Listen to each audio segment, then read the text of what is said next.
తమ్ముడు తీన్మార్ మల్లన్న ఇందాక చెప్పినట్లు నిత్యము జనంతోనే ఉంటూ ఏమీ ఆశించకుండా ప్రజల కష్టాల్లో పాలు పంచుకుంటూ ప్రజలతో మమేకమవుతూ తను ఏమైపోతాడో కూడా తెలియని పరిస్థితుల్లో నిటారుగా నిలబడి ఆనాడు ఖమ్మం జిల్లాలో మనం ఎలా అయితే కొట్లాడామో తెలంగాణ రాష్ట్రంలో కాంగ్రెస్ పార్టీ అధికారంలోకి రావాలి అని తన ఉన్న సర్వదాన్ని కోల్పోయినా పర్వాలేదు అని ఆనాడు పార్టీ స్టాండ్ తీసుకొని మన పార్టీ రాష్ట్రంలో గెలుపు కోసం ఆహర్నిశలో కష్టపడ్డ వ్యక్తి.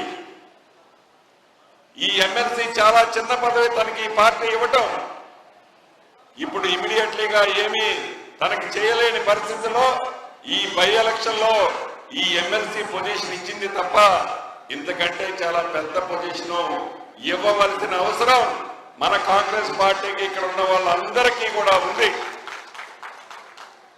దీన్ని దృష్టిలో పెట్టుకొని ఈ 27వ తారీఖు జరిగే ఎన్నికల్లో ఒక పాలేరు నియోజకవర్గమే కాదు, ఒక ఉమ్మడి ఖమ్మం జిల్లాలోని నిరుద్యోగ తమ్ముళ్ళు గ్రాడ్యుయేట్సే కాదు, యావత్ 3 జిల్లాల్లో ఉన్న వరంగల్ కానివ్వండి, పాత ఉమ్మడి వరంగల్, పాత ఉమ్మడి ఖమ్మం, అదే రకంగా ఉమ్మడి నల్లగొండ జిల్లాలోని సుమారు 4,60,000 మంది ఓటర్లు మీ ఓటు హక్కుని బ్యాలెట్ పేపర్లో 2వ నెంబర్ అయిన తీన్మార్ మల్లన్న గారి గుర్తుకి పేరుకు ఎదురుగా 1వ నెంబర్ వేయండి.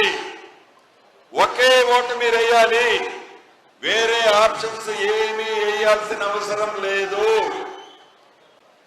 బ్యాలెట్ పేపర్లో సీరియల్ నెంబర్ 2 ఎదురుగా మీకు ఇచ్చే పెన్నుతో 1వ నెంబర్ వేయండి. అది కాంగ్రెస్ అభిమానులు కానీ, తీన్మార్ మల్లన్న అభిమానులు కానీ, సీనన్న అభిమానులు కానీ మీరందరూ మంచి మెజార్టీతో గెలిపించాల్సిన నైతిక బాధ్యత మనందరి మీద ఉంది. ఈ ప్రజాస్వామ్య